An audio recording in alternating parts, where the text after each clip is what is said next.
स्वामिन् इति नामिने। नमस्ते सारस्वते देवे गौरवाणी प्रचारिणे निर्विशेष शून्यवादी पाश्चात्य देशतारिणे। श्रीचैतन्यमनोभीष्टं स्थापितं येन भूतले स्वयं रूपकथामह्यं ददाति स्वपदान्तिकम्। वन्देऽहं श्रीगुरो श्रीयुतापदकमलं श्रीगुरुं वैष्णवांश्च श्रीरूपं साग्रजातं सहगणा रघुनाथान्वितं तं सजीवं साद्वैतं सावधूतं परिजनसहितं कृष्णचैतन्यदेवं श्रीराधाकृष्णपादान् सहगणललिता श्रीविशाखान्वितांश्च। हे कृष्ण करुणा सिन्धो दीनबन्धो जगत्पते गोपेश गोपिका कान्त राधाकान्त नमोऽस्तुते। तप्तकाञ्चन गौरांगी राधे वृन्दावनेश्वरी वृषभानुसुते देवी प्रणमामि हरिप्रिये। वाञ्छाकल्पतरुभ्यश्च कृपा सिन्धुभ्येव च पतितानां पावनेभ्यो वैष्णवेभ्यो नमो नमः। जय श्री कृष्ण चैतन्य प्रभु नित्यानंद श्री अद्वैता गदाधर श्रीवासादि गौरभक्तवृंदा। हरे कृष्णा कृष्ण कृष्ण हरे हरे हरे राम राम राम हरे हरे। ओम नमो भगवते वासुदेवाय ओम नमो भगवते वासुदेवाय ओम नमो भगवते വാസുദേവായ. ഹരകൃഷ്ണ. എല്ലാ ഭക്തർക്കും ഒരിക്കൽ കൂടി സ്വാഗതം.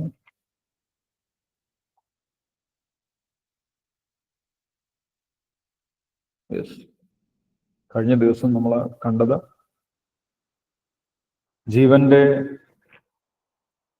കർമ്മത്തിനനുസരിച്ച് വ്യത്യസ്തമായിട്ടുള്ള ശരീരങ്ങൾ ഒരു ജീവൻ സ്വീകരിക്കുന്നതിനെ കുറിച്ചാണ്, ആ കർമ്മഗതിയെ കുറിച്ചാണ് നമ്മൾ കണ്ടിട്ടുണ്ടായിരുന്നത്, പൂന്താനം പറഞ്ഞത്.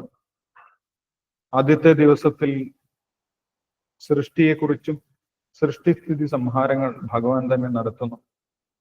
അതിൽ ഓരോ ജീവനും അതിന്റെ കർമ്മമനുസരിച്ച് പ്രവേശിക്കുന്നു. അവസാനം ഒരു ജീവന് മനുഷ്യജന്മം ലഭിക്കുന്നു. ആ മനുഷ്യജന്മത്തിൽ 3 തരത്തിലാണ് കർമ്മങ്ങൾ: പുണ്യകർമ്മങ്ങൾ, പാപകർമ്മങ്ങൾ, മിശ്രകർമ്മങ്ങൾ. സാത്വികമായിട്ടുള്ള കർമ്മങ്ങൾ, രജോ ഗുണത്തിലുള്ള കർമ്മങ്ങൾ, തമോ ഗുണത്തിലുള്ള കർമ്മങ്ങൾ. ഈ കർമ്മങ്ങൾക്കനുസരിച്ച് വ്യത്യസ്ത തരത്തിലുള്ള ശരീരങ്ങൾ ജീവന് ലഭിക്കുന്നു എന്നുള്ള കാര്യം നമ്മൾ കണ്ടു. അതേപോലെ വ്യത്യസ്ത ലോകങ്ങളിലേക്കും ജീവന് സഞ്ചരിക്കാൻ സാധിക്കുന്നു എന്ന് പറയും. പുണ്യം ചെയ്ത, സുകൃതം ചെയ്ത ജീവികൾ, സുകൃതം ചെയ്ത് മേൽപോട്ട് പോയവർ സുഖിച്ചിടുന്നു സത്യലോകത്തോളം എന്ന് പൂന്താനം പറയാം. സുകൃതം ചെയ്തിട്ടുള്ളവർ, പുണ്യകർമ്മങ്ങൾ ചെയ്തിട്ടുള്ളവർ, സാത്വികമായിട്ടുള്ള കർമ്മങ്ങൾ ചെയ്തിട്ടുള്ളവർ ഉയർന്ന ലോകങ്ങളിലേക്കാണ് പോകുന്നത്.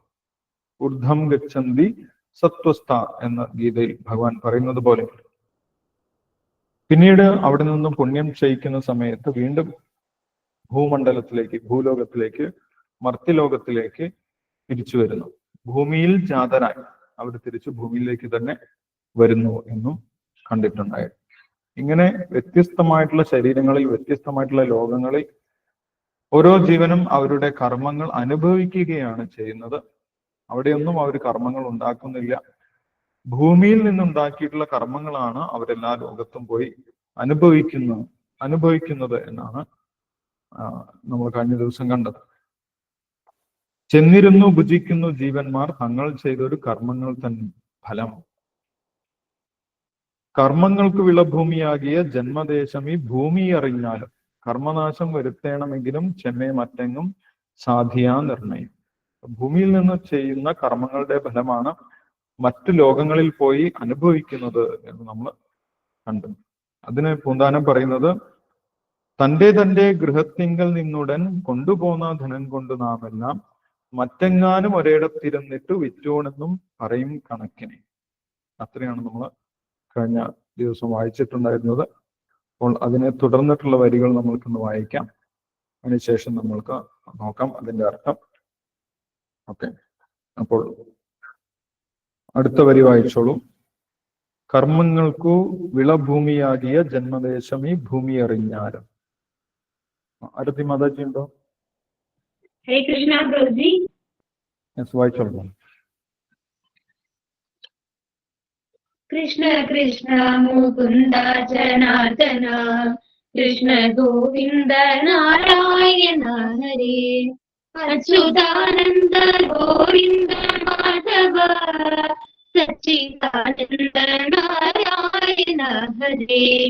കർമ്മങ്ങൾക്കു വില നീളമാക്കിയ ജന്മദേശമീ ഭൂമി അറിഞ്ഞാലും കർമ്മനാശം വരുത്തേണമെങ്കിലും ചമ്മി മറ്റെങ്ങും സാധിയ നിർണയം. ഭക്തന്മാർക്കും മുമുക്ഷു ജനങ്ങൾക്കും സക്തരായ വിഷയീ ജനങ്ങൾക്കും ഇച്ഛിച്ചിടുന്നതൊക്കെ കൊടുത്തിടും വിശ്വമാതാവു ഭൂമി ശിവ ശിവ.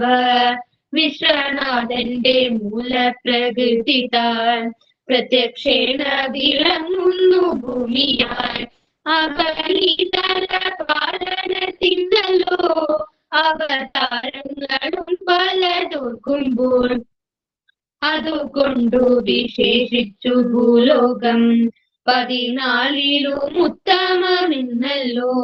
വേദവാദികളായ മുനികളും വേദവും ബഹുമാനിച്ചു ചൊല്ലുന്നു.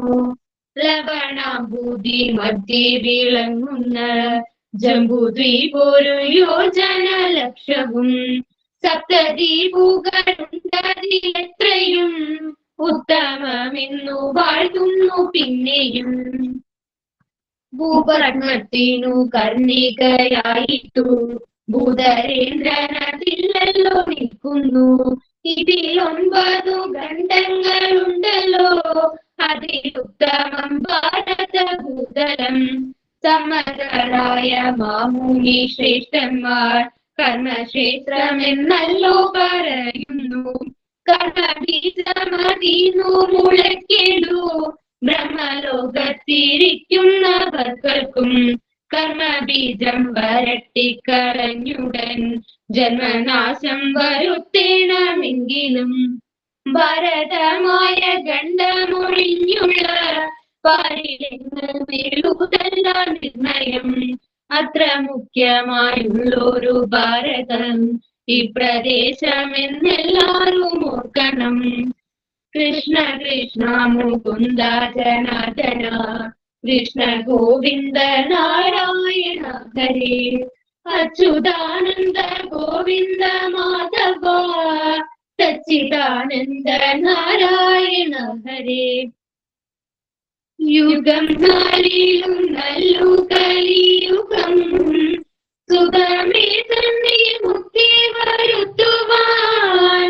കൃഷ്ണ കൃഷ്ണ മുകുന്ദ ജനാർദ്ദന, കൃഷ്ണ ഗോവിന്ദ രാമ എന്നിങ്ങനെ തിരുനാമ സങ്കീർത്തനമിന്നില്ലേ മറ്റേതോമെല്ലായറ്റമറിഞ്ഞാലും അതു ചിന്തിച്ചു മറ്റുള്ള ലോകങ്ങൾ 13 ജനങ്ങളും മറ്റു ദ്വീപുകളാറിലുമുള്ളോരും മറ്റു ഖണ്ഡങ്ങളെട്ടിലുമുള്ളോരും മറ്റു 3 യുഗങ്ങളിലുള്ളോരും മുക്തി തങ്ങൾക്കു സാധ്യമല്ലാകയാൽ കലികാലത്തെ ഭാരതം കണ്ടെത്തേ കലിതാദരം കൈവണങ്ങിടുന്നു. അതിൽ വന്നൊരു പുല്ലായിട്ടെങ്കിലും ഇതു കാലം ജനിച്ചു കൊണ്ടിടുവാൻ യോഗ്യത വരുത്തിടുവാൻ തക്കൊരു ഭാഗ്യം പോരാ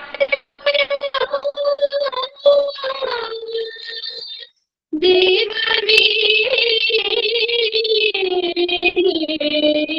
ഭാരത ഖണ്ഡത്തിങ്കൽ പിറന്നൊരു മാനുഷർക്കും കലിക്കും നമസ്കാരം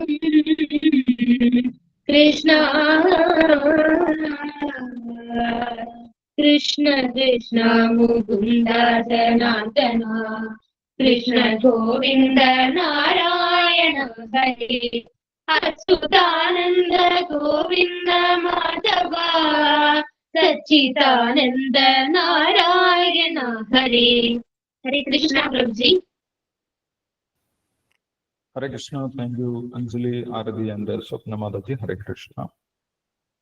Yes.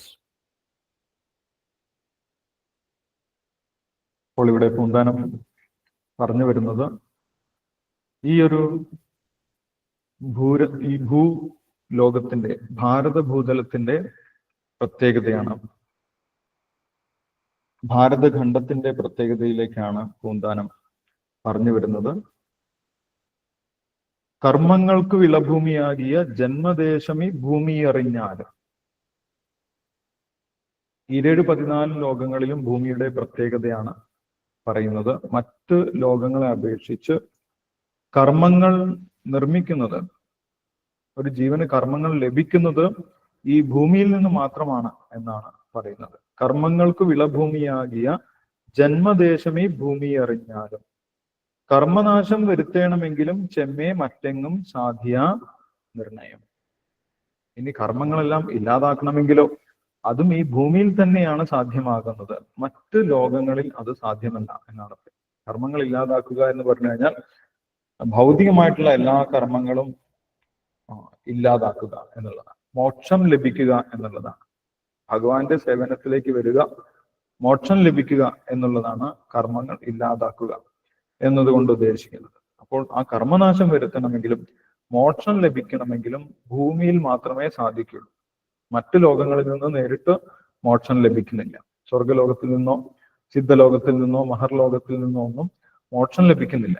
മോക്ഷം ലഭിക്കുന്നത് ഭൂമിയിൽ നിന്നാണ് എന്നാണ് പറയുന്നത്. അതാണ് കർമ്മനാശം വരുത്തണമെങ്കിലും ചെമ്മേ മറ്റെങ്ങും സാധ്യ നിർണയം. മറ്റു ലോകങ്ങളിൽ നിന്ന് നേരിട്ട് മോക്ഷം ലഭിക്കുന്നില്ല, അത് ഭൂമിയിൽ നിന്നാണ് ലഭിക്കുന്നത് എന്ന് പറയും. ഭക്തന്മാർക്കും മുമുക്ഷു ജനങ്ങൾക്കും ശക്തരായ വിഷയീ ജനങ്ങൾക്കും ഇച്ഛിച്ചിടുന്നതൊക്കെ കൊടുത്തിടും വിശ്വമാതാവ് ഭൂമി ശിവ ശിവ. ഈ ഭൂമിയിൽ എല്ലാത്തിനുമുള്ള അവസരമുണ്ട്. സ്വർഗീയ ലോകങ്ങളിൽ പോയി കഴിഞ്ഞാൽ അവിടെ മുക്തി നേടാനുള്ള സാധ്യതയൊന്നുമില്ല. മുമുക്ഷു ജനങ്ങൾക്ക് അവിടെ ഒന്നും ചെയ്യാൻ സാധിക്കില്ല. യോഗ സാധന ഇങ്ങനെയുള്ള കാര്യങ്ങളല്ല അവിടെ ചെയ്യുന്നത്. അവിടെ ഭൗതികമായിട്ടുള്ള ഐശ്വര്യങ്ങളാണ് അനുഭവിക്കുന്നത്. പക്ഷെ ഭൂമിയിൽ വന്നു കഴിഞ്ഞാൽ ഈ 3 കൂട്ടർക്കുമുള്ള കാര്യങ്ങളും 3 കൂട്ടരുടെ ആഗ്രഹവും നടക്കും എന്നാണ് പറയുന്നത്. അതാണ് ഭൂമിയുടെ പ്രത്യേകത. ഭക്തന്മാർക്കും മുമുക്ഷു ജനങ്ങൾക്കും ശക്തരായ വിഷയീ ജനങ്ങൾക്കും. ഭക്തന്മാർക്ക് ഭക്തി ചെയ്യാനുള്ള എല്ലാ സാഹചര്യവും ഈ ഭൂമിയിലുണ്ട്. മുമുക്ഷു ജനങ്ങൾക്ക് യോഗ, അഷ്ടാംഗ യോഗയൊക്കെ ചെയ്ത് മുക്തി നേടാൻ, നിർവാണം പ്രാപിക്കാൻ ഉള്ള അവസരവും ഈ ഭൂമിയിലുണ്ട്. അതേപോലെ ശക്തരായ വിഷയീ ജനങ്ങൾക്കും ഭൗതിക ഐശ്വര്യങ്ങൾ നേടാനുള്ള സൗകര്യം ഈ ഭൂമിയിലുണ്ട്. അതുകൊണ്ട് ഇച്ഛിച്ചിടുന്നതൊക്കെ കൊടുത്തിടും വിശ്വമാതാവ് ഭൂമി ശിവ ശിവ. ഭൂമിയിൽ നിന്നാണ് ഈ 3 കൂട്ടർക്കും ഉള്ള ആഗ്രഹങ്ങൾ നിറവേറ്റാൻ സാധിക്കുന്നത് എന്ന് പറയും. അതുകൊണ്ടാണ് ഭൂമിയെ ഒരു പേര് നമ്മൾ വിളിക്കുന്നത് വസുന്ധര എന്ന് വിളിക്കുന്നത്. എല്ലാവിധ സമ്പത്തും എല്ലാവിധ ഐശ്വര്യങ്ങളും നൽകാൻ സാധിക്കുന്നവൾ എന്നാണ് വസുന്ധര എന്നുള്ള വാക്കിന്റെ അർത്ഥം. ഭാഗവതത്തിൽ ഭൂമിയെ വസുന്ധര എന്ന് വിളിക്കുന്നത്. ഭൂമിക്ക് എല്ലാം നൽകാൻ സാധിക്കും. ആ ഒരു കാര്യമാണ് ഇവിടെ പൂന്താനം പറയുന്നത്. വിശ്വമാതാവ് ഭൂമി ശിവ ശിവ. വിശ്വനാഥന്റെ മൂലപ്രകൃതി താൻ പ്രത്യക്ഷേണ വിളങ്ങുന്നു ഭൂമിയായി. ഭൂമിദേവി എന്ന് പറഞ്ഞു കഴിഞ്ഞാൽ വേറെ ആരുമല്ല, ഭഗവാൻ വിഷ്ണുവിന്റെ പത്നി തന്നെയാണ് ഭൂമിദേവി, അല്ലെ? ഭൂമിദേവി ഭഗവാന്റെ പത്നിയാണ്. വിശ്വനാഥന്റെ മൂലപ്രകൃതി താൻ പ്രത്യക്ഷേണ വിളങ്ങുന്നു ഭൂമിയായി. ഭഗവാന്റെ പത്നിയാണ് ഭൂമിദേവി. തമിഴ്നാട്ടിലൊക്കെ നമ്മൾ ക്ഷേത്രങ്ങളിൽ പോയി കഴിഞ്ഞാൽ കാണാം, അവിടെ ഭൂദേവിയുടെ പ്രതിഷ്ഠ കാണാം. ഭഗവാന്റെ അടുത്തു തന്നെ ഭൂദേവി, ശ്രീദേവിയും ഭൂദേവിയും ഇടത്തും വലത്തും ഇരിക്കുന്നത് കാണാം. ശ്രീദേവി എന്ന് പറഞ്ഞു കഴിഞ്ഞാൽ ലക്ഷ്മി ദേവിയാണ്. ഭൂദേവി എന്ന് പറയുന്നത് ഭൂമി ദേവിയാണ്. ഭൂമി ദേവി ഭഗവാന്റെ പത്നിയാണ്.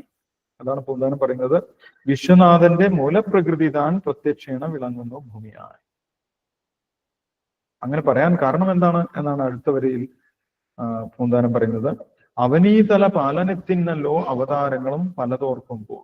ഭൂമിയിൽ എന്തെങ്കിലും പ്രശ്നം ഉണ്ടാകുന്ന സമയത്ത് പെട്ടെന്ന് തന്നെ ഭഗവാൻ അവതരിക്കുന്നുണ്ട്. ഭൂമി ദേവിക്ക് എന്തെങ്കിലും കഷ്ടതകൾ ഉണ്ടാകുന്ന സമയത്ത്, ഭൂമിയിൽ അസുരന്മാരുടെ ഭാരം വർദ്ധിക്കുന്ന സമയത്ത്, ഭൂമി ദേവിക്ക് സങ്കടം ഉണ്ടാകുന്ന സമയത്ത് അതിന് പരിഹാരമായിട്ടാണ് ഭഗവാൻ അവതരിക്കുന്നത് എന്നാണ് പറയുന്നത്, അല്ലെ?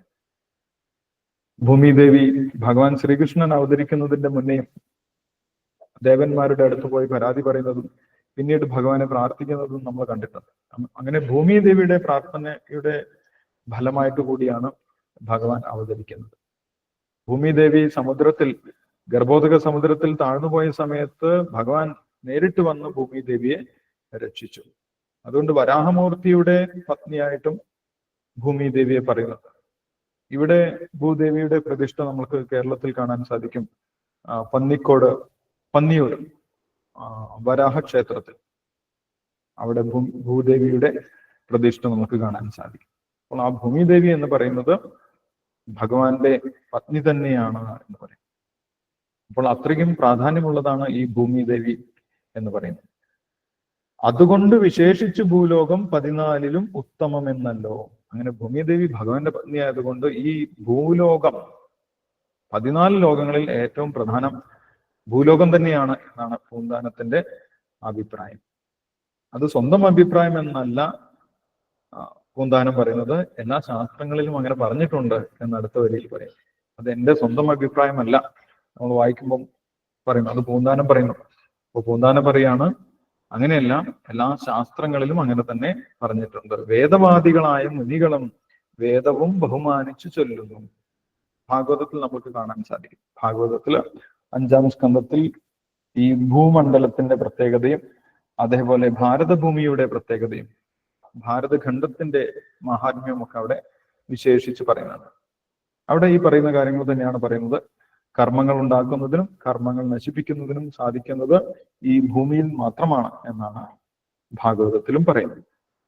അതുകൊണ്ടാണ് പൂന്താനം പറയുന്നത്, ഇത് എന്റെ സ്വന്തം അഭിപ്രായമല്ല, വേദവാദികളായ മുനികളും വേദവും ബഹുമാനിച്ചു ചൊല്ലുന്നു. ശാസ്ത്രങ്ങളിലൊക്കെ അതിനെ പിന്തുണയ്ക്കുന്ന കാര്യങ്ങൾ പറയുന്നുണ്ട് എന്ന് പറയും. ഇനി പൂന്താനം പറയാൻ പോകുന്നത് ആ ഭൂമണ്ഡലത്തിൽ തന്നെ ഏറ്റവും പ്രാധാന്യമുള്ള സ്ഥലം ഏതാണ് എന്നാണ്. ഭൂമണ്ഡലം എന്ന് പറയുന്നത് വ്യാപിച്ചു കിടക്കുന്ന സ്ഥലമാണ്, അല്ലെ? 14 മണ്ഡലങ്ങളായിട്ടാണ് നമ്മുടെ ഈ പ്രപഞ്ചത്തിനെ വേർതിരിച്ചിട്ടുള്ളത്. ഭൂമിക്ക് മുകളിൽ 6 മണ്ഡലങ്ങളും ഭൂമിക്ക് താഴെ 7 മണ്ഡലങ്ങളും, ഭൂമിയടക്കം 7 14 മണ്ഡലങ്ങൾ. അതുകൊണ്ടാണ് നമ്മൾ 14 ലോകങ്ങൾ എന്ന് പറയുന്നത്, അല്ലെ? ഭൂമിക്ക് മുകളിൽ ഭുവർലോകം, സ്വർഗലോകം, മഹർലോകം, ജനലോകം, തപലോകം, സത്യലോകം എന്ന് പറഞ്ഞിട്ട് 6 ലോകങ്ങൾ. ഭൂമിക്ക് താഴെ അതലം, വിതലം, സുതലം, തലാതലം, മഹാതലം, രസാതലം, പാതാളം എന്ന് പറഞ്ഞിട്ട് 7 ലോകങ്ങൾ. ഇങ്ങനെയാണ് 7 14 ലോകങ്ങൾ. ഈ 14 ലോകങ്ങൾ എന്ന് പറയുന്നു. അതിൽ ഇവിടെ പറയുന്നു, അതുകൊണ്ട് വിശേഷിച്ച് ഭൂലോകം 14 ഉത്തമം എന്നല്ലോ. ഭൂമിദേവി ഭഗവാന്റെ നേരിട്ടുള്ള പത്നിയാണ്. അവിടെയാണ് എല്ലാ കർമ്മങ്ങളും ഉൽപ്പാദിപ്പിക്കുന്നത്, അവിടെ നിന്നാണ് എല്ലാ കർമ്മങ്ങളും നശിപ്പിക്കാൻ സാധിക്കുന്നത്. അതുകൊണ്ട് ഈ ഭൂമിയാണ് ഏറ്റവും ഉത്തമമായിട്ടുള്ള ലോകം. ഭൂമിയിൽ നിന്ന് എല്ലാവരും സ്വർഗത്തിലേക്ക് പോകാനാണ് ശ്രമിക്കുന്നത്, അല്ലെ? സ്വർഗത്തിൽ പോകാൻ വേണ്ടി പുണ്യകർമ്മങ്ങൾ ചെയ്യാം എന്നാണ് വിചാരിക്കുന്നത്. പക്ഷെ ഇവിടെ പൂന്താനം പറഞ്ഞു തരാണ്, അത് അങ്ങനെ പോകേണ്ട ആവശ്യമില്ല. ഇവിടെ ഭൂമിയിൽ നിന്നാണ് നമുക്ക് ഏറ്റവും വലിയ നേട്ടം ഉണ്ടാകുന്നത് എന്ന് പറയും. എന്താണ് നേട്ടം എന്നാണ് അടുത്ത വരികളിൽ പറയുന്നത്. ലവണാംബുദി മധ്യേ വിളങ്ങുന്ന ജംബുദ്വീപൊരു യോജന ലക്ഷമോ. ഇനി ആ ഭാരതവർഷത്തിലേക്കാണ് പൂന്താനം നമ്മളെ കൊണ്ടുവരുന്നത്. ഭാരതവർഷത്തിന്റെ പ്രാധാന്യത്തിലേക്കാണ് കൊണ്ടുവരുന്നത്. അതിനുവേണ്ടി ആദ്യം പറയുന്നത് ഈ ഭൂമണ്ഡലത്തിനെ കുറിച്ചാണ്. ആദ്യം 14 ലോകങ്ങളിലും ഭൂമണ്ഡലമാണ് ഏറ്റവും പ്രാധാന്യമുള്ളതെന്ന് പറഞ്ഞു. ശരിക്കും പറയുന്നത് അന്ന് ഗർഭോദക സമുദ്രത്തിൽ താഴ്ന്നു പോയത് ഭൂമി, നമ്മൾ ഇരിക്കുന്ന ഈ ഉരുണ്ട ഗ്രഹം ഭൂമി മാത്രമല്ല എന്നല്ല, ഭൂമണ്ഡലം മുഴുവൻ താഴ്ന്നു പോയിട്ടുണ്ട് എന്നാണ് പറയുന്നത്. മുഴുവൻ ഭൂമണ്ഡലവും, അതിലൊരു ഭാഗം മാത്രമാണ് ഭൂമി എന്ന് പറയുന്നത്. ആ ഭൂമണ്ഡലം മുഴുവൻ ഗർഭോദക സമുദ്രത്തിനടിയിലേക്ക് താഴ്ന്നു പോയി. അതുകൊണ്ട് പുരാതന ചിത്രങ്ങളിലൊക്കെ വരാഹ ഭഗവാന്റെ കൊമ്പിൽ അല്ലെങ്കിൽ തേറ്റയിൽ മുഖത്തിരിക്കുന്നത് ഉരുണ്ട ആകൃതിയിലുള്ള ഭൂമിയല്ല, മുഴുവൻ ഭൂമണ്ഡലത്തിന്റെ ചിത്രമാണ് അവിടെ കാണാൻ സാധിക്കും. മുഴുവൻ ഭൂമണ്ഡലവും വരാഹ ഭഗവാൻ ഉയർത്തിക്കൊണ്ടുവരുന്നതായിട്ട് കാണാൻ സാധിക്കും. ആ ഭൂമണ്ഡലത്തിന്റെ ചെറിയൊരു ഭാഗം മാത്രമാണ് ഈ ഭൂമി എന്ന് പറയുന്നത്. ഒരു കടുകുമണി പോലെ മാത്രം വലുപ്പമുള്ളതാണ് നമ്മൾ ഇരിക്കുന്ന ഈ ഭൂമി എന്ന് പറയുന്നത്. ഇപ്പോൾ പൂന്താനം പറഞ്ഞിട്ടുള്ളത് ഭൂമണ്ഡലത്തിനെ കുറിച്ചാണ്. ഇവിടെ ഭൂമി എന്ന് പറയുന്നത് ഭൂമണ്ഡലത്തിനെ കുറിച്ചാണ്. അതുകൊണ്ടാണ് 14 ലോകങ്ങളിൽ ഏറ്റവും ഉത്തമമായിട്ടുള്ളത് ഈ ഭൂമണ്ഡലമാണ് എന്ന് പറയുന്നത്. 14ലും ഉത്തമം എന്നല്ലോ. ലവണാംബുതി മധ്യേ വിളങ്ങുന്ന ജംബൂദ്വീപ് ഒരു യോജന ലക്ഷ്യം. ഇനി ആ ഭൂമണ്ഡലത്തിൽ ഏറ്റവും പ്രധാനപ്പെട്ട സ്ഥലം ഏതാണ്?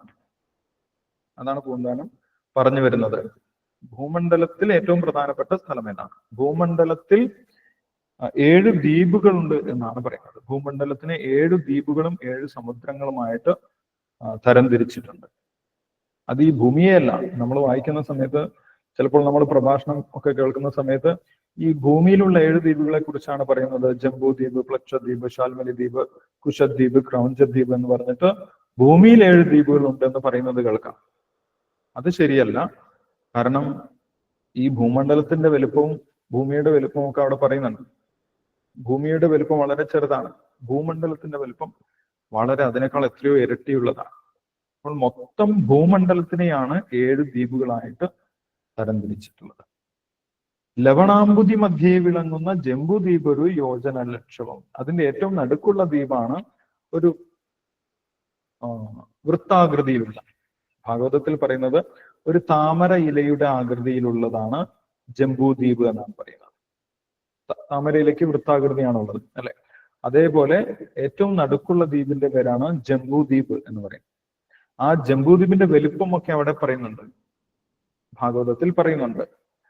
അത് നമ്മൾക്ക് വേണമെങ്കിൽ നോക്കാൻ സാധിക്കും. 5-ാമത്തെ സ്കന്ധത്തിൽ 16-ാമത്തെ അധ്യായത്തിൽ 5-ാമത്തെ ശ്ലോകം ജംബൂദ്വീപത്തിന്റെ സൈസിനെ കുറിച്ച് പറയുന്നുണ്ട്. ജംബൂദ്വീപിന്റെ വ്യാസം എത്രയാണ് എന്ന് പറയും. അവിടെ പറയുന്നുണ്ട് 1,00,000 യോജനയാണ് ജംബൂദ്വീപിന്റെ വ്യാസം, ഡയമീറ്റർ. ജംബൂദ്വീപിന്റെ ഡയമീറ്റർ അല്ലെങ്കിൽ വ്യാസം എന്ന് പറയുന്നത് 1,00,000 യോജനയാണ് എന്ന് പറയും. ആ കാര്യമാണ് പൂന്താനം ഇവിടെ പറയുന്നത്. ലവണാംബുതി മധ്യേ വിളങ്ങുന്ന ജംബൂദ്വീപ് ഒരു യോജന ലക്ഷവും. ആ ജംബൂദ്വീപിന്റെ ചുറ്റും ലവണ സമുദ്രം, അതായത് ഉപ്പ് സമുദ്രമാണ്. നമ്മൾ ഈ ഭൂമിയിൽ കാണുന്ന ഉപ്പ് സമുദ്രത്തിനെ കുറിച്ചല്ല അത് പറയുന്നത്. നമ്മുടെ ഭൂമിയിലുള്ള ഉപ്പ് സമുദ്രം ഈ ലവണാംബുതിയുമായിട്ട് കമ്പയർ ചെയ്യുന്ന സമയത്ത് ഒരു തുള്ളി മാത്രമേ ഉള്ളൂ, വളരെ ചെറുതാണ്. അപ്പോൾ ഈ ജംബൂദ്വീപിന്റെ ചുറ്റുമുള്ള ലവണ സമുദ്രത്തിനെ കുറിച്ചാണ് പറയുന്നത്. ആ ലവണ സമുദ്രത്തിന്റെ ഉള്ളിലുള്ള ജംബൂദ്വീപിന്റെ വലിപ്പം 1,00,000 യോജനയാണ് എന്ന് പറയും. ലവണാംബുതി മധ്യേ വിളങ്ങുന്ന ജംബൂദ്വീപ് ഒരു യോജന ലക്ഷവും. 1,00,000 യോജനയാണ് ജംബൂദ്വീപിന്റെ വലിപ്പം. സപ്തദ്വീപുകൾ ഉണ്ട്. ജംബൂദ്വീപ് മാത്രമല്ല ദ്വീപമായിട്ടുള്ളത്, സപ്തദ്വീപുകളുണ്ട്. 7 ദ്വീപുകളുണ്ട് ഭൂമണ്ഡലത്തിൽ എന്നാണ് പറയുന്നത്. അത് ഏതൊക്കെയാണ്? ഭാഗവതത്തിൽ അത് വിശദീകരിക്കുന്നുണ്ട്. ഓരോ ദ്വീപിനെ കുറിച്ചും വിശദീകരിക്കുന്നുണ്ട്. അവിടുത്തെ നിവാസികളെ കുറിച്ചൊക്കെ വളരെ വിശദമായിട്ട് പറയുന്നുണ്ട്. അപ്പോൾ ഭാഗവതത്തിൽ നമുക്ക് കാണാൻ സാധിക്കും ജംബൂദ്വീപം, പ്ലക്ഷദ്വീപം, ശാൽമലി ദ്വീപം, കുശദ്വീപം, ക്രൗഞ്ചദ്വീപം, ശാഖദ്വീപം, പുഷ്കരദ്വീപം എന്ന് പറഞ്ഞ 7 ദ്വീപുകളാണുള്ളത്. അതിൽ ഏറ്റവും നടുക്കുള്ള ദ്വീപാണ് ജംബൂദ്വീപം എന്ന് പറയുന്നത്. ആ ജംബൂദ്വീപത്തിന് തന്നെ എത്ര വലുപ്പമുണ്ട്? 1,00,000 യോജന വലുപ്പമുണ്ട് എന്ന് പറയും. ഇപ്പൊ പൂന്താനം പറയുന്നത് ഈ ദ്വീപുകളിൽ വെച്ച് ഏറ്റവും പ്രധാനപ്പെട്ട ദ്വീപ് ജംബൂദ്വീപാണ്. അതിന് കാരണവും പൂന്താനം പറയുന്നുണ്ട്. സപ്തദ്വീപുകൾ ഉണ്ടതിൽ എത്രയും ഉത്തമമെന്ന് വാഴ്ത്തുന്നു. പിന്നെയും ജംബൂദ്വീപിനെ കുറിച്ചാണ് പറയുന്നത്. 1,00,000 യോജനയാണെന്ന് പറഞ്ഞു. ആ ജംബൂദ്വീപ് ഏറ്റവും ഉത്തമമാണ്, മറ്റു ദ്വീപുകളെ അപേക്ഷിച്ച് ഏറ്റവും ഉത്തമമാണെന്ന് പൂന്താനം അഭിപ്രായപ്പെടും. കാരണം എന്താണ്? അതിന്റെ കാരണം വിശദീകരിക്കുന്നുണ്ട്. ഭൂപത്മത്തിനു കർണികയായിട്ട് ഭൂധരേന്ദ്രൻ അതിലല്ലോ നിൽക്കുന്നു. ഭൂപത്മം മുഴുവൻ ഭൂമണ്ഡലത്തിനെയും ഒരു പത്മമായിട്ടാണ് കണക്കാക്കുന്നത്. പത്മം എന്ന് പറഞ്ഞു കഴിഞ്ഞാൽ എന്താണ്? താമരയാണ്, അല്ലെ? താമരപ്പൂ. ഒരു താമരപ്പൂവിനെ പോലെയാണ് മുഴുവൻ ഭൂമണ്ഡലത്തിനെയും കണക്കാക്കിയിട്ടുള്ളത്.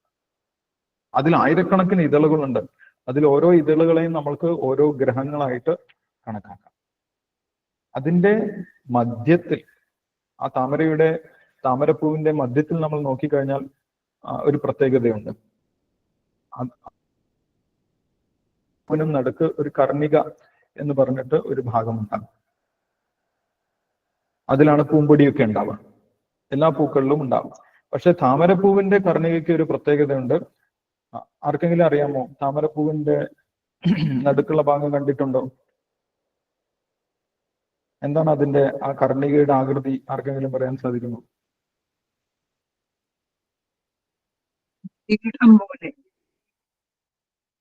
ആ, ഒരു പീഠം പോലെ അല്ലേ? എന്ത് ആകൃതിയാണെന്ന് പറയാൻ സാധിക്കുമോ?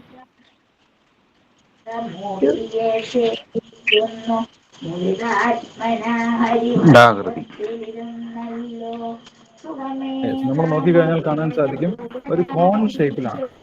താമരയുടെ നടുക്ക് ഒരു കോൺ വെച്ചതുപോലെ ഉണ്ടാകും, അല്ലെ? ആ കോണിന്റെ വീതിയുള്ള ഭാഗം മുകളിലേക്കും വീതി കുറഞ്ഞ ഭാഗം താഴോട്ടുമായിട്ടൊരു കോൺ പോലെ ഉണ്ടാവും താമര പൂ. നമ്മൾ നോക്കിക്കഴിഞ്ഞാൽ ഇത് കാണുന്ന സമയത്ത് നമുക്ക് ശ്രദ്ധിക്കാം.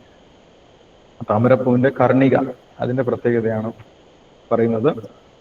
ഭൂപത്മത്തിന് കർണികയായിട്ട് ഭൂധരേന്ദ്രൻ അതിലല്ലോ നിൽക്കും. ആ പത്മത്തിന്റെ കർണിക പോലെ ഭൂമണ്ഡലത്തിന്റെ നടുക്ക് എന്തുണ്ട്? ഭൂധരേന്ദ്രൻ കൊണ്ട് നിൽക്കുന്നു. അതേ ഷേപ്പിലാണ്, ഒരു കോൺ ഷേപ്പിലാണ്.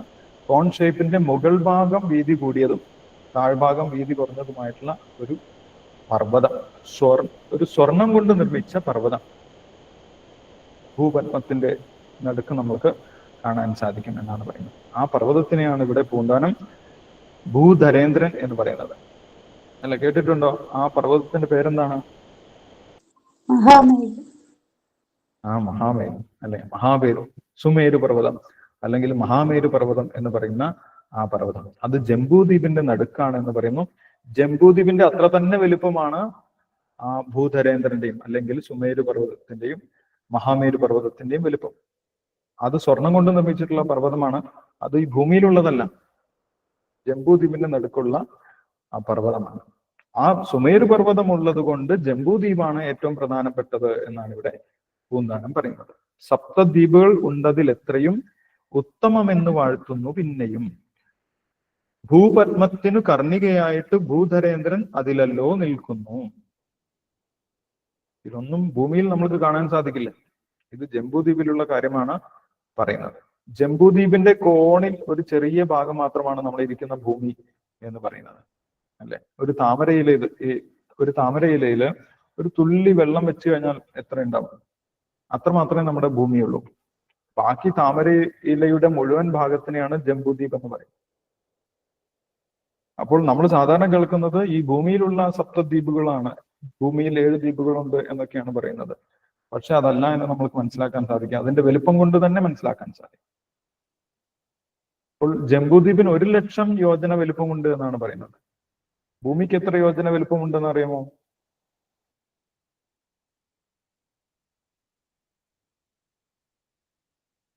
ഭൂമിക്ക് 1000 യോജന വലുപ്പമേ ഉള്ളൂ. 1000 യോജനയാണ് ഭൂമിയുടെ വലുപ്പം. അല്ല, ഒരു യോജന എന്ന് പറഞ്ഞു കഴിഞ്ഞാൽ 13 കിലോമീറ്ററിന്റെ അടുത്താണ്, അല്ലെ? അത്രയും ചെറുതാണ് ഭൂമി എന്ന് പറയുന്നത്. ജംബൂദ്വീപിന് 1,00,000 യോജന വലുപ്പമുണ്ട്. ഭൂമിക്ക് 1000 യോജന മാത്രമേ വലുപ്പമുള്ളൂ. അപ്പോൾ ഭൂമിയിലല്ല ജംബൂദ്വീപ്, ജംബൂദ്വീപിന്റെ ഭാഗമാണ് ഭൂമി എന്ന് നമ്മൾ അറിഞ്ഞിരിക്കേണ്ടത്. ആ ഭൂപത്മത്തിന് കർണികയായിട്ട് ഭൂധരേന്ദ്രൻ അതിലല്ലോ നിൽക്കുന്നു. അതുകൊണ്ടാണ് ജംബൂദ്വീപ് ഏറ്റവും പ്രധാനമുള്ളതാണ് എന്ന് പൂന്താനം പറയുന്നു. ഇതിൽ 9 ഖണ്ഡങ്ങളുണ്ടല്ലോ, അതിൽ ഉത്തമം ഭാരത ഭൂതലം. ഈ ജംബൂദ്വീപിനെ വീണ്ടും 9 ഭാഗങ്ങളായിട്ട് തരംതിരിച്ചിട്ടുണ്ട് എന്നാണ് പറയുന്നത്.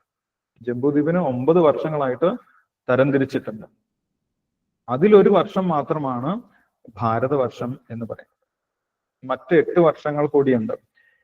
ഭാഗവതത്തിൽ 5ാമത്തെ സ്കന്ധത്തിൽ പറയുന്നുണ്ട്. ഇളാവൃത വർഷം, ഭദ്രാശ വർഷം, ഹരിവർഷം, കേതുമാല വർഷം, ഹരിവംശം, കുരുവർഷം, ഹിരൺമയ വർഷം, കിംപുരുഷ വർഷം, ഭാരതവർഷം എന്ന് പറഞ്ഞിട്ട് 9 വർഷങ്ങളുണ്ട്. അതിലൊരു വർഷം മാത്രമാണ് ഈ ഭാരതവർഷം എന്ന് പറയുന്നത്. ഈ ഭാരതവർഷവും യഥാർത്ഥത്തിൽ ഭൂമിയല്ല എന്നാണ് പറയുന്നത്. കാരണം ഭാരതവർഷത്തിന് 9,000 യോജന വലുപ്പമുണ്ട്. ഭൂമിക്ക് എത്ര വലുപ്പമുള്ളൂ? 1000 യോജനയുള്ളൂ. ഒരു യോജന 1000 യോജന വലുപ്പം മാത്രമേ ഉള്ളൂ. അപ്പൊ അതിനെ വീണ്ടും 9 ഖണ്ഡങ്ങളായിട്ട് തരംതിരിച്ചിട്ടുണ്ട്. ഭാരതവർഷത്തിനെ 9 ഖണ്ഡങ്ങളായിട്ട് തരംതിരിച്ചിട്ടുണ്ട്. അതിലൊരു ഖണ്ഡം മാത്രമാണ് ഭാരതഖണ്ഡം എന്ന് പറയുന്നത്. ആ ഭാരതഖണ്ഡമാണ് നമ്മൾ ഇരിക്കുന്ന ഭൂമി എന്ന് പറയുന്നത്. ഇതിൽ 9 ഖണ്ഡങ്ങളുണ്ടല്ലോ, അതിൽ ഉത്തമം ഭാരതഭൂതലം. 9 ഖണ്ഡങ്ങളായി തരംതിരിച്ചിട്ടുണ്ട്. അതിൽ ഏറ്റവും ഉത്തമമായിട്ടുള്ളതാണ് ഭാരതഖണ്ഡം എന്ന് പറയുന്നത്. സമ്മതരായ മാമുനി ശ്രേഷ്ഠന്മാർ കർമ്മക്ഷേത്രം എന്നല്ലോ പറയുന്നു. ആ ഭാരതഖണ്ഡമാണ് കർമ്മക്ഷേത്രമായിട്ട് ഇരിക്കുന്നത്. കർമ്മബീജം അതിന്ന് മുളയ്ക്കേണ്ടു ബ്രഹ്മലോകത്തിലിരിക്കുന്നവർക്കും. കർമ്മബീജം വരട്ടിക്കളഞ്ഞുടൻ ജന്മനാശം വരുത്തണമെങ്കിലും ഭാരതമായ ഖണ്ഡമൊഴിഞ്ഞുള്ള പാരിലെങ്ങും എഴുതല്ല നിർണയം. അപ്പോൾ ഭാരതഖണ്ഡത്തിന്റെ പ്രാധാന്യമാണ് പറയുന്നത്. കർമ്മബീജം അതിന്ന് മുളയ്ക്കേണ്ടു. കർമ്മം എല്ലാം ഉണ്ടാക്കുന്നത് ഈ ഭാരതഖണ്ഡത്തിൽ വന്നതിന് ശേഷമാണ്. ബ്രഹ്മലോകത്തിരിക്കുന്നവർക്കും, ബ്രഹ്മലോകത്തിലാണെങ്കിൽ പോലും അവർക്ക് കർമ്മം അവിടെ ഉണ്ടാക്കാൻ സാധിക്കില്ല. കർമ്മം ഉണ്ടാകണമെങ്കിൽ ഈ ഭൂമിയിൽ തന്നെ വരണം. നമ്മൾ ഇപ്പോൾ ഇരിക്കുന്ന ഈ ഭൂമിയിൽ തന്നെ വരണം എന്നാണ് പറയുന്നത്. മറ്റ് വർഷങ്ങളിൽ പോലും സാധിക്കുന്നില്ല. ജംബൂദ്വീപിന്റെ മറ്റു വർഷങ്ങളിൽ പോലും അത് സാധിക്കില്ല. ഈ ഭാരതവർഷത്തിൽ മാത്രമേ അത് സാധിക്കുള്ളൂ. കർമ്മബീജം വരട്ടിക്കളഞ്ഞുടൻ ജന്മനാശം വരുത്തണമെങ്കിലും ഭാരതമായ ഖണ്ഡമൊഴിഞ്ഞുള്ള പാരിലെങ്ങും എഴുതല്ല നിർണയം. എല്ലാ കർമ്മങ്ങളും ഭൗതിക കർമ്മങ്ങളും ഇല്ലാതാക്കി പൂർണ്ണമായിട്ട് മുക്തി നേടണമെങ്കിലും ഈ ഭാരതഖണ്ഡത്തിൽ മാത്രമേ സാധിക്കുകയുള്ളൂ. ഇത് ഭാഗവതത്തിൽ പറയുന്ന കാര്യമാണ്. അതുകൊണ്ട് ഭാഗവതത്തിൽ നമ്മൾക്ക് കാണാൻ സാധിക്കും, ദേവന്മാരൊക്കെ ഈ ഭാരതഖണ്ഡത്തെ വർണ്ണിച്ചുകൊണ്ട് പറയുന്നുണ്ട്, ഞങ്ങൾക്കൊന്നും അവിടെ ജന്മം കിട്ടിയില്ലല്ലോ. ആ ഭാരതഖണ്ഡത്തിൽ ജനിച്ചവരെല്ലാം വലിയ ഭാഗ്യവാന്മാരാണ്. അവിടെ മനുഷ്യജന്മം കിട്ടിയിട്ടുള്ളവര് വലിയ ഭാഗ്യവാന്മാരാണ് എന്ന് പറയും. അതിന്റെ കാരണം പൂന്താനം വിശദീകരിക്കുന്നുണ്ട്. അത്ര മുഖ്യമായുള്ളൊരു ഭാരതം ഇപ്രദേശം എന്നെല്ലാവരും ഓർക്കണം. അപ്പോൾ നമ്മൾ ഇപ്പോൾ ജനിച്ചിട്ടുള്ളത് ഒരു സാധാരണ സ്ഥലത്തല്ല, ഏറ്റവും പ്രധാനപ്പെട്ട സ്ഥലത്താണ്. പ്രപഞ്ചത്തിൽ തന്നെ 14 ലോകങ്ങളിൽ ഏറ്റവും പ്രധാനപ്പെട്ട സ്ഥലം. 14 ലോകങ്ങളിൽ, സപ്തദ്വീപുകളിൽ, അതേപോലെ ജംബൂദ്വീപിലെ 9 വർഷങ്ങളിൽ ഏറ്റവും പ്രധാനപ്പെട്ട വർഷത്തിലാണ് ഇപ്പോൾ ജനിച്ചിട്ടുള്ളത്. അതുകൊണ്ട് ഈ ഭാരതവർഷം ഏറ്റവും പ്രധാനപ്പെട്ടതാണ് എന്നാണ് പറയുന്നത്. അത്ര മുഖ്യമായുള്ളൊരു ഭാരതം ഇപ്രദേശം എന്നെല്ലാവരും ഓർക്കണം. അത്രയ്ക്കും പ്രാധാന്യമുള്ളതാണ് ഈ ഭാരതഖണ്ഡം എന്ന് പറയുന്ന നമ്മുടെ ഈ ഒരു ദ്വീപ്. ഇതിന് മഹാഭാരതത്തിൽ സുദർശന ദീപം എന്നും പേര് പറയുന്നുണ്ട്. സുദർശന ദീപം എന്ന് പറയുന്നത് ഈ ഭാരതഭൂമിയാണ്. അതിന്റെ ആകൃതിയെ കുറിച്ചൊക്കെ പറയുന്നുണ്ട്, മഹാഭാരതത്തിൽ പറയുന്നുണ്ട്. അതിന് ഈ ഭൂമിക്ക്, നമ്മളിരിക്കുന്ന ഈ സുദർശന ദ്വീപിന് അല്ലെങ്കിൽ ഭാരതഖണ്ഡത്തിന് വില്ലപ്പഴത്തിന്റെ ആകൃതിയാണ് എന്ന് പറയാം. അല്ലെ, വില്ലപ്പഴം എന്ന് പറഞ്ഞു കഴിഞ്ഞാൽ എന്താണ്? കൂവളത്തിന്റെ കായ കണ്ടിട്ടില്ലേ? അതേപോലെ അത് നമ്മുടെ ഇപ്പോഴത്തെ ശാസ്ത്രജ്ഞന്മാർ പറയുന്നത് പോലെ ജിയോയിഡ് ഷേപ്പാണ്. അല്ലെ, ആ ജിയോയിഡ് ഷേപ്പാണ് എന്ന് മഹാഭാരതത്തിൽ പറയുന്നുണ്ട്. വില്ലപ്പഴത്തിന്റെ ആകൃതിയാണ് ഈ ഒരു ഭാരതഖണ്ഡത്തിന് അല്ലെങ്കിൽ സുദർശന ദ്വീപിനുള്ളത് എന്ന് പറയും. അപ്പോൾ ഈ പ്രദേശം ഏറ്റവും ഉത്തമമായിട്ടുള്ള പ്രദേശമാണ് നമ്മൾക്ക് കിട്ടിയിട്ടുള്ളത്. പ്രപഞ്ചത്തിലെ ഏറ്റവും ഉത്തമമായിട്ടുള്ള സ്ഥലത്താണ് ഇപ്പോൾ ജനിച്ചിട്ടുള്ളത് എന്ന് എല്ലാവരും ഓർക്കണം എന്നാണ് പറയുന്നത്. ഇപ്രദേശം എന്നെല്ലാവരും ഓർക്കണം. യുഗം 4ലും നല്ലു കലിയുഗം സുഖമേ തന്നെ മുക്തി വരുത്തുവാൻ. ഇനി കാലം നോക്കുകയാണെങ്കിലോ പ്രദേശം ഏറ്റവും ഉത്തമമായിട്ടുള്ള പ്രദേശം നമ്മൾക്ക് കിട്ടി. ഇനി സമയം നോക്കുകയാണെങ്കിലോ കാലം നോക്കുകയാണെങ്കിലോ കാലവും ഏറ്റവും നല്ല കാലമാണ് എന്നാണ് പൂന്താനം പറയുന്നത്. യുഗം നാലിലും നല്ലൂ കലിയുഗം സുഖമേ തന്നെ മുക്തി വരുത്തുവാൻ. 4 യുഗങ്ങളിൽ ഏറ്റവും നല്ല യുഗം കലിയുഗമാണ് എന്നാണ് പറയുന്നത്. സുഖമേ തന്നെ, വളരെ ഈസി ആയിട്ട് മുക്തി വരുത്താൻ കലിയുഗമാണ് ഏറ്റവും അനുയോജ്യമായിട്ടുള്ളത് എന്ന് പറയും. കാരണം എന്താണ്? മറ്റു യുഗങ്ങളിലൊക്കെ ആയുസ് കൂടുതലാണ് അല്ലെ? സത്യയുഗത്തിൽ എത്രയാണ് ആയുസ്? 1,00,000 വർഷമാണ് ആയുസ് അല്ലെ? ത്രേതായുഗത്തിൽ 10,000 വർഷം, ദ്വാപരയുഗത്തിൽ 1000 വർഷം. ഇത്രയും വർഷം അവർ തപസ് ചെയ്യണം, അല്ലെങ്കിൽ സത്യയുഗത്തിലാണെങ്കിൽ ധ്യാനം ചെയ്യണം, ത്രേതായുഗത്തിലാണെങ്കിൽ യജ്ഞം ചെയ്യണം, ദ്വാപരയുഗത്തിലാണെങ്കിൽ ക്ഷേത്രാരാധന ചെയ്യണം. അവർ അത്രയും കാലം ചെയ്യണം. പക്ഷെ കലിയുഗത്തിന് ആയുസ് വളരെ കുറവാണ്. 100 വർഷം, കൂടിപ്പോയാൽ 100 വർഷം വേണം. അത്രയും കാലം നമ്മൾ ആ കലിയുഗത്തിലേക്ക് പറഞ്ഞിട്ടുള്ള യജ്ഞം ചെയ്താൽ മതി. എന്താണ് കലിയുഗത്തിലേക്ക് പറഞ്ഞിട്ടുള്ള യജ്ഞം എന്ന് പറയുന്നുണ്ട്. കൃഷ്ണ കൃഷ്ണ മുകുന്ദ ജനാർദ്ദന കൃഷ്ണ ഗോവിന്ദ രാമ എന്നിങ്ങനെ തിരുനാമ സങ്കീർത്തനമെന്നിയേ മറ്റില്ലേതുമേ യത്നമറിഞ്ഞാൽ. കലിയുഗത്തിലേക്കുള്ള യജ്ഞം എന്താണ്? തിരുനാമ സങ്കീർത്തനമാണ്. ഭഗവാന്റെ നാമസങ്കീർത്തനം. ഹരേ കൃഷ്ണ കൃഷ്ണ കൃഷ്ണ ഹരേ ഹരേ, ഹരേ രാമ രാമ രാമ ഹരേ ഹരേ. അങ്ങനെ പറഞ്ഞാൽ മതി. അങ്ങനെ പറയുന്നതാണ്, എല്ലാവരും ചേർന്ന് പറയുക. എല്ലാവരും ചേർന്ന് പറയുന്നതാണ് നാമസങ്കീർത്തനം എന്ന് പറയുന്നത്. ഒറ്റയ്ക്ക് പറയുന്നത് ജപം എന്ന് പറയും. ഈ നാമജപവും നാമസങ്കീർത്തനവുമാണ് കലിയുഗത്തിലേക്കുള്ള യജ്ഞം. വേറെ ഒന്നും ചെയ്യേണ്ട ആവശ്യമില്ല എന്നാണ്. മറ്റില്ലേതുമേ യത്നമറിഞ്ഞാൽ, മറ്റൊന്നുമില്ല, വേറെ യജ്ഞമൊന്നും കലിയുഗത്തിലേക്കില്ല. അത് ചിന്തിച്ചു മറ്റുള്ള ലോകങ്ങൾ 13-ലുമുള്ള ജനങ്ങളും.